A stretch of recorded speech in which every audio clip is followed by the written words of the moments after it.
Hello, and thanks for watching another episode of ARFCOM News, your twice-weekly dose of the finest 2A propaganda. Long Beach, California Stan doesn't seem to understand what the word concealed means. The Firearms Policy Coalition dug through the Long Beach PD's concealed weapons policy and found this little gem. Whenever possible, licensees are encouraged to wear their CCW ID card on a lanyard around their neck. We didn't add that bold text, by the way. Apparently, they're pretty serious about that part. You believe in Jesus? Yes, I do.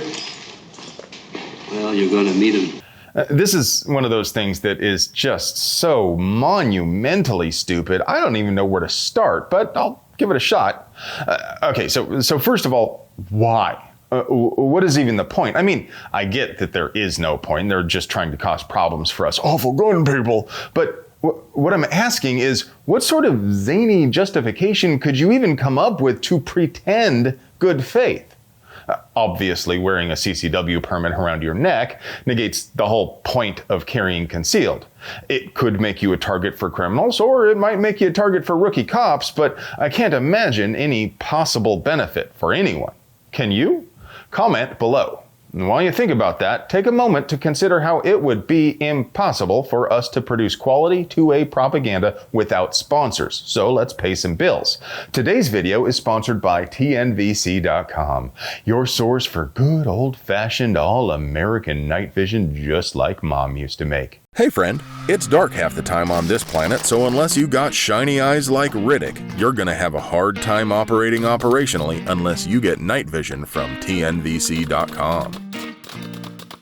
And by Gunstock, a 2-day festival of peace and guns in Waxahachie, Texas. Come hang out with me and shoot some guns September 23rd and 24th. We'll have food and music, 40 shooting bays, and the TNVC experience, where you can get your hands on some of their latest night vision devices. In the 5 years since Washington passed their draconian Initiative 1639, homicide has increased by 96%. It might be an overreach to claim this increase was caused by the gun control, but it's painfully clear gun control certainly isn't solving any crime in Washington. Alan Gottlieb, chairman of the Citizens Committee for Right to Keep and Bear Arms, said, "While the billionaires who bankrolled both initiatives were saying these measures would reduce crime, we were telling people the truth, and this report vindicates our arguments." The mayor of St. Louis, Tashara Jones, publicly supports restrictive gun control policies, but she recently got caught admitting control freak nonsense is useless.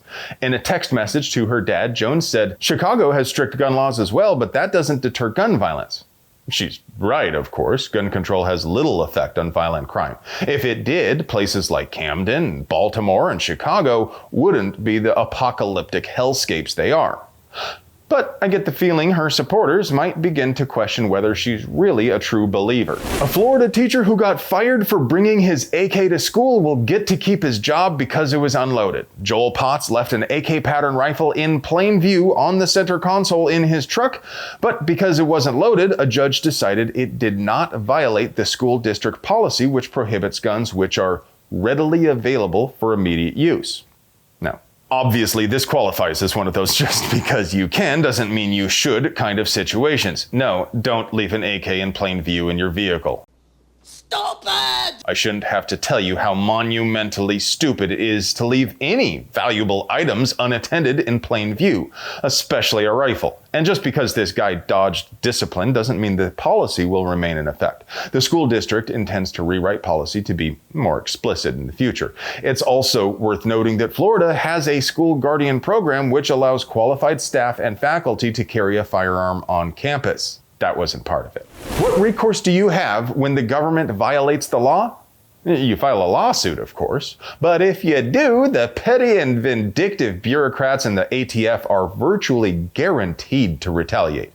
That's why it was no surprise to find out the ATF audited and shut down Morehouse Enterprises in North Dakota after they sued F-Troop over the frames and receivers rule F-Troop made up out of whole cloth.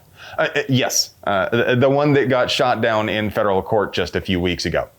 But I'm sure that was just a coincidence, and this North Dakota gun shop was really smuggling guns to the cartels or something. I mean, let's just take a look at this list of violations.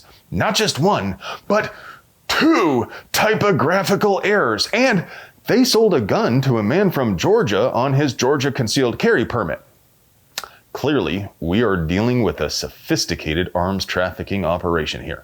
Of course, the ATF claims the audit had absolutely nothing to do with the lawsuit, except the industry operations inspector joked with the owner about it looking exactly like that's what was happening and admitted the ATF would normally delay inspections pending litigation to avoid the appearance of impropriety.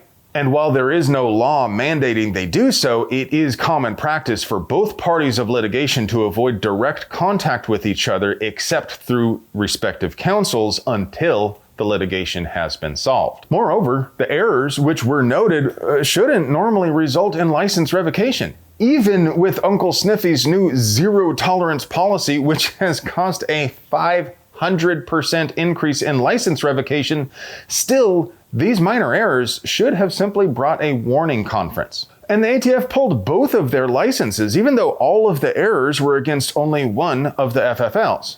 Even though the IOIs told the owner the inspection had gone well. So naturally, Morehouse decided to file another lawsuit. And we'll keep you updated on that one as well, but this isn't even the only such case. Michael Cargill, the owner of Central Texas Gunworks and the guy whose name is on the Cargill versus Garland case, which struck down Trump's Bumpy Boy ban in the Fifth Circuit, recently enjoyed a visit from the IOI himself. Out of 13,000 records, they found 7 errors. Every one of them was a simple typo by the customer. Will these errors result in Cargill losing his license too? Who knows? The only thing that's clear is the message the agency is sending to anyone with the courage to stand up to them in court. And now for your moment of Zen.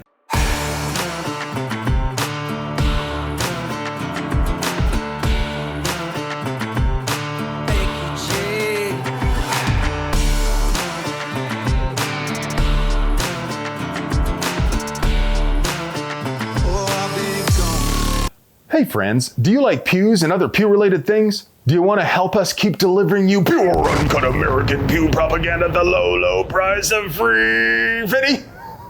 We literally couldn't pay the bills without our sponsors. So do us a solid and get yourself something nice from TNVC.com. You deserve it. I love you.